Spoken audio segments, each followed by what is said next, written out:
With that in mind, though, with the bad weather, how many people showed up? It's a big issue. May seem like a small deal, but there's a lot of people that have heartfelt opinions. But I would encourage you to throw out the opinions, even your own, and look at empirical data.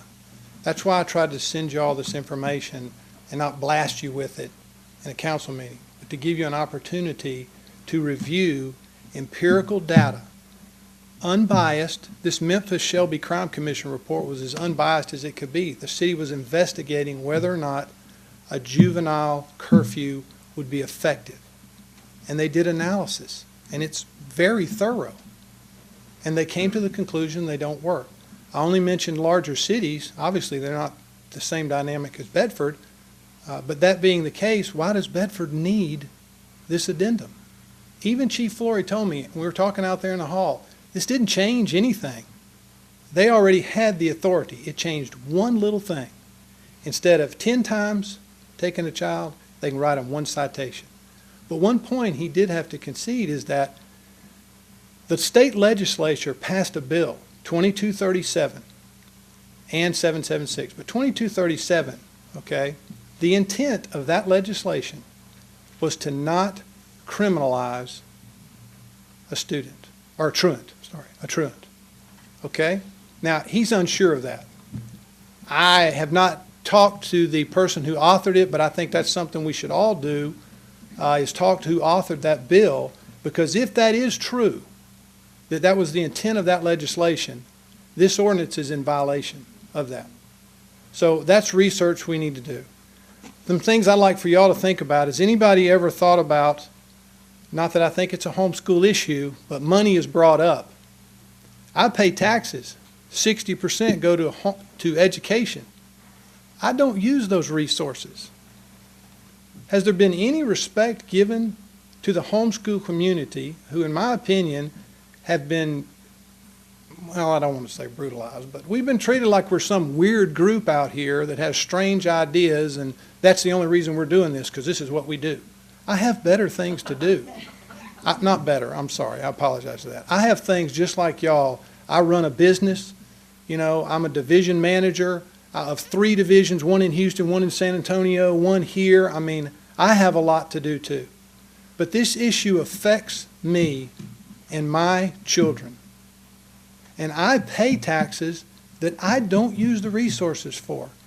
The Board of the Education ought to be coming over and just, they ought to love homeschoolers. I mean, we're giving money that they can use for other students and other things, and we're not using it. But nobody ever tabulates that. I'm very curious to see how the savings are tabulated, because there was a citizen here one night, December the 16th, who did some quick statistics. I would love to have the notes, but somehow the recording didn't happen for the general session. It did for the hour-long session for Chief Flory and Dr. Tribble, but somehow the recording didn't occur for the general session. But he gave some statistics that put in perspective what this absentee reduction meant, and it was minuscule.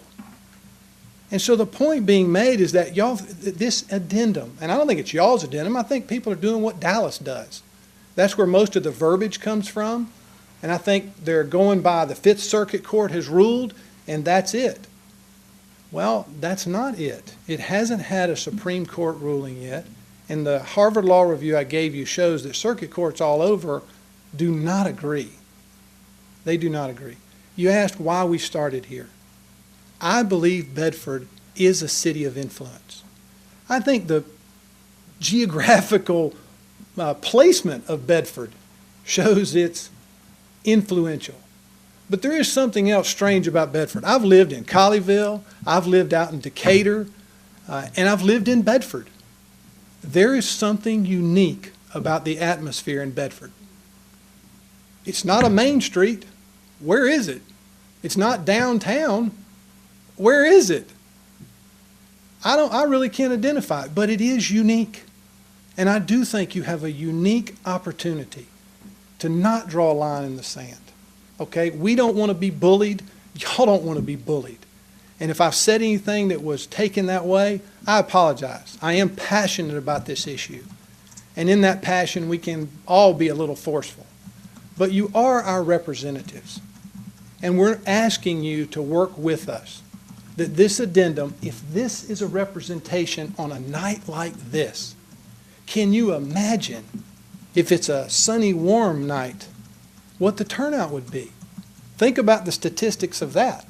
If just one of these people tonight walk away and tells one friend, this is what's happening, how full does this room have to get before you say, you know what, we need to rethink this. We got to come up with some alternative, because there's a lot of citizens that are unhappy, and the tension is going to grow. It's going to grow between the police department and the citizens.